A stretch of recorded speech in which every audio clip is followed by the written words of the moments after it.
Hi Gilsborough, welcome to chapter 12 of The Butterfly Lion by Michael Morpurgo, and this chapter is called The Butterfly Lion.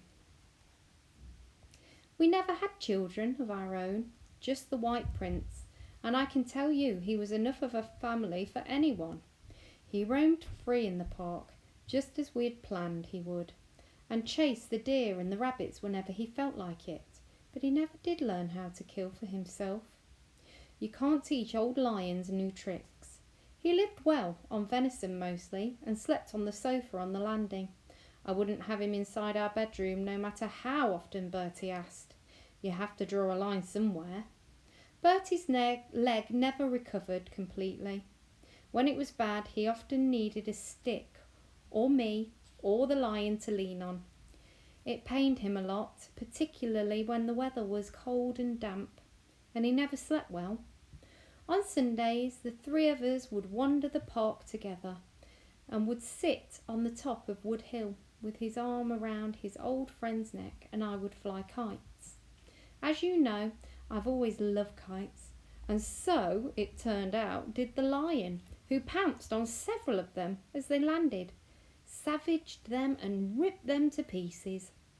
The lion never showed any interest in escaping, and even if he wanted to, the park wall was too high for an old lion to jump.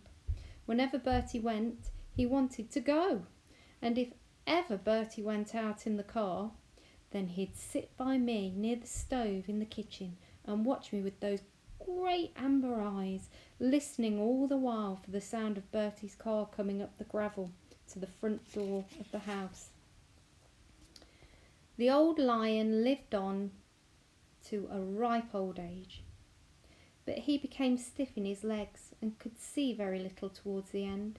He spent his last days stretched out asleep at Bertie's feet, right where you're sitting now. When he died, we buried him at the bottom of the hill out there. Bertie wanted it that way, so he could always see the spot from the kitchen window. I suggested we plant a tree in case we forgot where he was. "I'll never forget," he said fiercely. "Never, and besides, he deserves a lot more than a tree." Bertie grieved on for weeks, months after the lion died. There was nothing I could do to cheer him or even console him. He would sit for hours in his room or go off on long walks all on his own. He seemed so shut away inside himself, so distant. Try as I did, I could not reach him. Then one day I was in the kitchen when I saw him hurrying down the hill, waving his stick and shouting for me. "I've got it!" he cried as he came in. "I've got it at last." He showed me the end of his stick. It was white. "See that, Millie? Chalk. It's chalk underneath, isn't it?"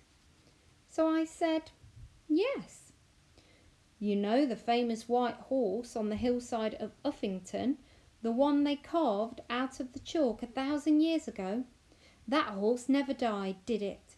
It's still alive, isn't it? Well, that's what we're going to do, so he'll never be forgotten. We'll carve the White Prince out on the hillside. He'll be there forever, and he'll be white forever too." "It'll take a bit of time, won't it?" I said. "We've got plenty, haven't we?"